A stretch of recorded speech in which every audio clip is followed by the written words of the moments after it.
Penawaran koin perdana atau singkatnya dalam bahasa Inggris ICO adalah teknik penggalangan dana yang digunakan proyek blockchain untuk mengumpulkan modal dan membuat cryptocurrency baru. Pasar ICO berkembang pesat pada tahun 2017 dan 2018, tapi akhir-akhir ini karena berbagai faktor, metode selain ICO untuk menawarkan token itu jauh lebih populer. ICO muncul sekitar tahun 2013-2014 sebagai respons industri kripto terhadap masalah gimana cara mendanai proyek baru di bidang yang tumbuh cepat dan sebagian besarnya tidak terregulasi ini. Kalau kalian baru mengenal industri kripto, kalian mungkin bertanya-tanya kenapa kok topik ini penting tapi perlu kita bahas. Jadi mari kita ulas lengkap hari ini tentang ICO. Oke, let's go!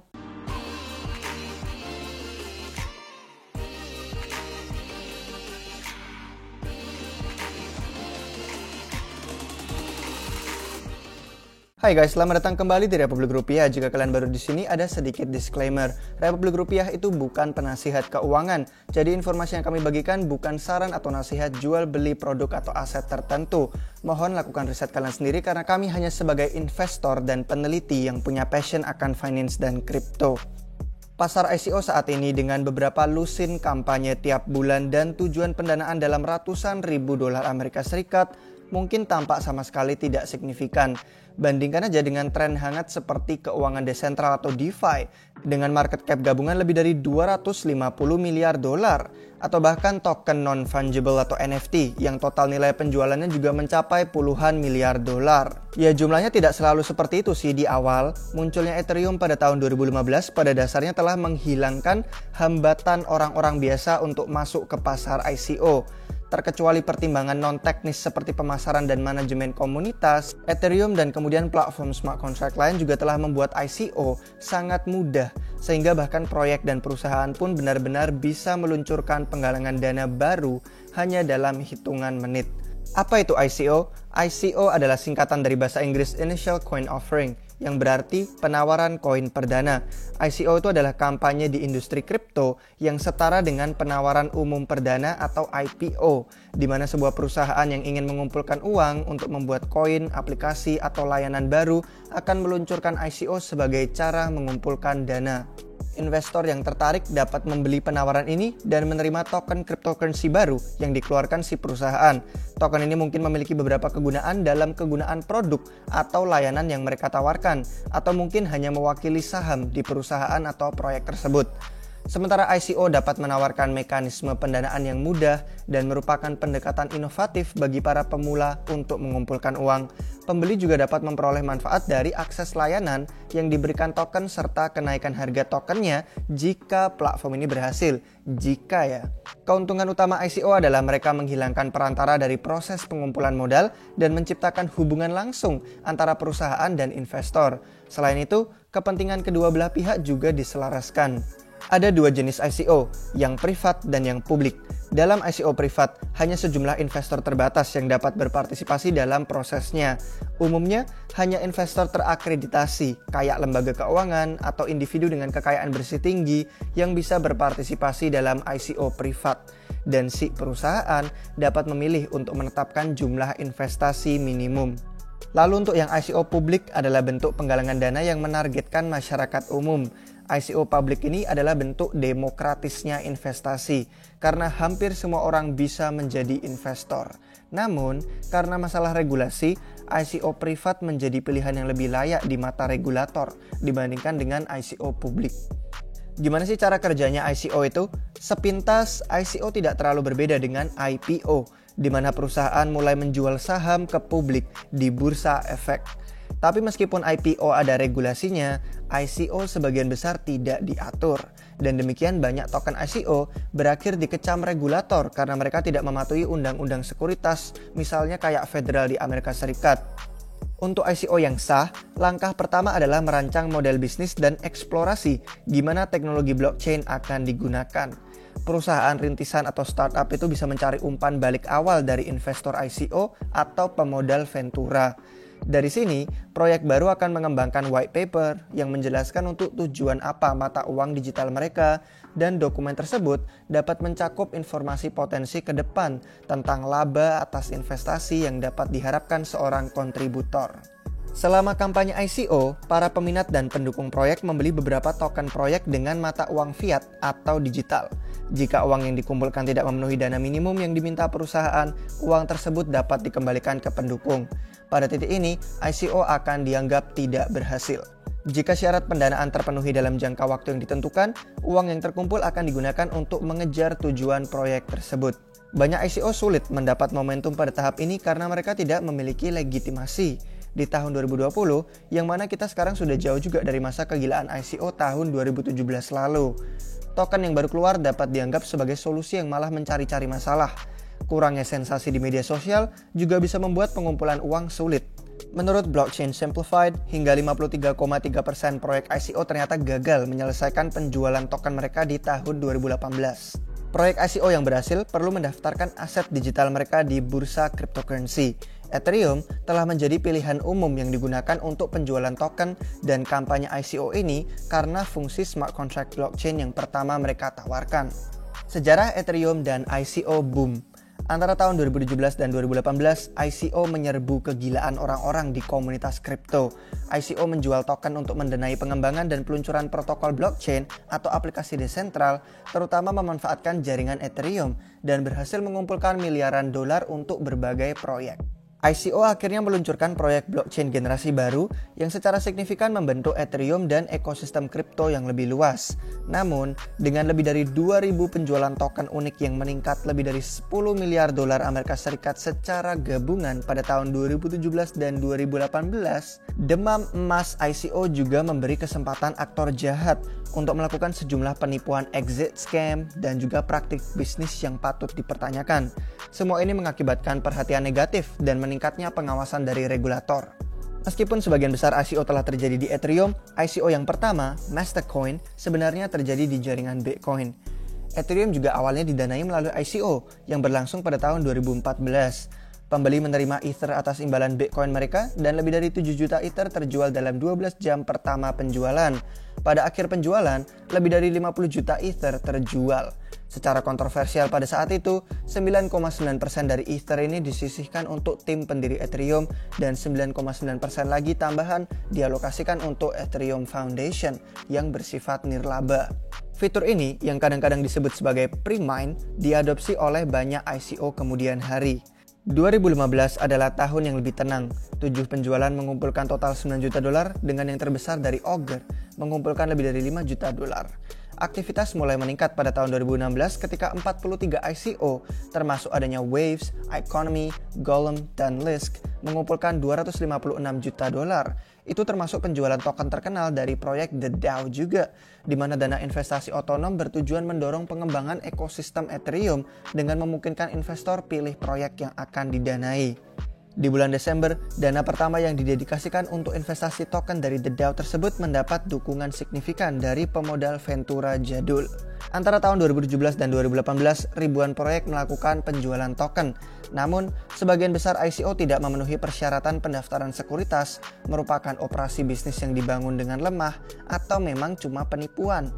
ICO mengumpulkan 6,3 miliar dolar dalam 3 bulan pertama tahun 2018 saja, yakni 118% dari total dana terkumpul selama tahun 2017. ICO terbesar yang dilakukan oleh Block One, pencipta EOS.io, yang mengumpulkan 4 miliar dolar pada tahun 2018. Ada juga aplikasi Telegram yang melakukan ICO terbesar kedua yang menjaring 1,7 miliar dolar pada tahun 2018. Bagaimanapun, penjualan Telegram adalah penjualan privat dan terbatas pada investor besar. Kemudian ada juga Brave Browser yang juga melakukan ICO mengumpulkan 35 juta dolar dalam waktu kurang dari 30 detik.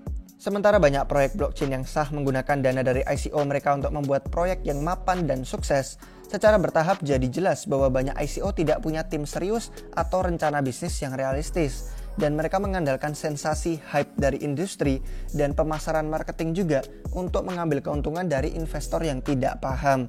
Akibatnya, ICO menarik pengawasan regulator, terutama dari Komisi Sekuritas dan Bursa Amerika Serikat atau SEC. Beberapa penerbit ICO berusaha untuk menghindari peraturan Amerika Serikat ini dengan mengecualikan investor Amerika Serikat dari penjualan mereka. Itulah kenapa banyak investor AS yang kemudian dilarang dalam ICO saat ini. Namun investor masih dapat mengakses penjualan dengan pakai VPN. SEC akhirnya mengambil tindakan terhadap banyak ICO termasuk Block One yang diharuskan membayar denda 24 juta dolar. Demikian juga Telegram harus bayar denda 18,5 juta dolar dan mengembalikan 1,2 miliar dolar kepada investor. Secara keseluruhan, adopsi Ethereum dipercepat oleh popularitas ICO. Banyak diantaranya berencana untuk membangun produk mereka di atas blockchain Ethereum. Akibatnya, Ethereum menemukan dukungan komunitas dan minat pengembang yang luas, dan token ERC20 menjadi standar industri yang diakui secara luas. Meskipun ICO boom mungkin telah berlalu, ICO masih ada sampai saat ini. Dalam sejarah blockchain, ICO memberikan satu lagi contoh perubahan paradigma dan inovasi yang dimungkinkan oleh teknologi desentral. Pro dan kontra ICO. Perlu dicatat betapa mudahnya bagi perusahaan untuk meluncurkan ICO untuk membuat token. Ada layanan online yang memungkinkan pembuatan token cryptocurrency dalam hitungan detik. Manajer ICO menghasilkan token sesuai dengan ketentuan ICO, kemudian melakukan distribusi tokennya sesuai dengan rencana mereka melalui transfer ke masing-masing investor. Investor awal dalam sebuah operasi ICO biasanya termotivasi untuk beli token dengan harapan rencana tersebut akan berhasil setelah diluncurkan. Jika ini benar-benar terjadi, nilai token yang mereka beli selama ICO akan naik di atas harga yang ditetapkan selama ICO itu sendiri, dan mereka akan mencapai keuntungan menyeluruh. Ini adalah salah satu manfaat utama ICO, yaitu mencari potensi cuan yang sangat tinggi. ICO memang telah membuat banyak investor menjadi bilioner. Misalnya, pada tahun 2017 ada 435 ICO yang sukses, masing-masing menghasilkan rata-rata 12,7 juta dolar. Jadi, jumlah total yang terkumpul untuk tahun 2017 adalah 5,6 miliar dolar dengan 10 proyek terbesar mengumpulkan 25% dari total jumlah tersebut. Selain itu, token yang dibeli di ICO menghasilkan rata-rata 12,8 kali lipat dari investasi awal dalam hitungan dolar. Karena ICO telah menjadi yang terdepan dalam industri kripto dan blockchain, mereka juga membawa tantangan, risiko, dan peluang yang tidak terduga. Banyak investor mengikuti ICO dan beli token dengan harapan cuan yang cepat dan besar atas investasi mereka. ICO yang paling sukses selama beberapa tahun terakhir menjadi sumber harapan orang-orang itu, karena memang berhasil menghasilkan keuntungan yang luar biasa sebenarnya. Namun, yang tidak diperhatikan orang adalah antusiasme investor ini juga bisa menyesatkan. Karena mereka sebagian besar tidak teregulasi, ICO itu penuh dengan penipuan dan tukang scam yang ingin memangsa investor yang terlalu bersemangat tapi kurang informasi. Dan karena tidak diatur oleh otoritas keuangan, dana yang hilang karena penipuan atau tidak pahamnya investor itu tidak akan pernah bisa dipulihkan kembali. Beberapa kriminal itu bahkan sampai menjanjikan laba untung dari mata uang virtual yang terlalu bagus sebenarnya untuk jadi kenyataan. Bahkan proyek ICO yang didukung oleh selebritas atau papan nama teratas pun beberapa kemudian terbukti tipu-tipu. Selain SEC dari Amerika Serikat, regulator keuangan Australia, Inggris, dan banyak negara lain di daftar juga mengeluarkan peringatan kepada investor retail tentang potensi bahaya dalam partisipasi ICO yang berpotensi penipuan ini. Korea Selatan dan Cina dengan tegas memberlakukan larangan lengkap untuk ICO pada waktu yang hampir bersamaan juga. Sementara Thailand mengeluarkan larangan sementara ICO setahun kemudian selama regulator menyusun kerangka hukum baru. Dan pada awal 2018, Facebook, Twitter, dan Google semuanya bersama-sama melarang pengiklanan ICO. Terlepas dari kekhawatiran regulasi yang meluas tentang ICO, belum ada kesepakatan global untuk mengesahkan undang-undang menyeluruh atau mungkin mengubah hukum yang sudah ada untuk melindungi investor dari penjualan token yang tidak jelas atau menipu. Pertimbangan khususnya itu jadi seperti apa sih? Untuk disimpulkan, investor yang ingin membeli ICO harus membiasakan diri dengan alam cryptocurrency secara lebih luas. Dalam kasus mayoritas ICO itu biasanya investor harus beli token dengan mata uang kripto yang sudah ada. Ini artinya investor ICO harus sudah punya dompet kripto yang siap untuk mata uang seperti Bitcoin atau Ethereum, serta memiliki dompet yang mampu menyimpan token atau mata uang apapun yang ingin mereka beli dari ICO tersebut. Terus gimana cara menemukan ICO untuk berpartisipasi? Tidak ada resep tertulis yang tetap untuk mengikuti ICO terkini. Hal terbaik yang dapat dilakukan oleh investor yang tertarik adalah membaca tentang proyek baru secara online. ICO menghasilkan banyak sensasi hype dan ada banyak tempat online di mana investor berkumpul untuk membahas peluang baru, seperti server Discord Republik Rupiah yang kami punya. Link untuk bergabung menjadi anggota ada di deskripsi di bawah jika kalian tertarik. Kita juga bisa menggunakan situs khusus lain yang mengumpulkan data ICO, memungkinkan investor untuk menemukan ICO baru dan membandingkan penawaran yang berbeda satu sama lain. Namun tetap guys, token apapun yang dijual melalui ICO itu dianggap sebagai investasi berisiko tinggi. Pasarnya masih kurang teregulasi, scam dan penipuan masih marak, investor tidak punya perlindungan kalau ICO-nya juga gagal atau ternyata curang. Laporan dari CES tahun 2018 yang disiapkan untuk Bloomberg menyatakan hampir 80% ICO pada saat itu diyakini sebagai penjualan palsu.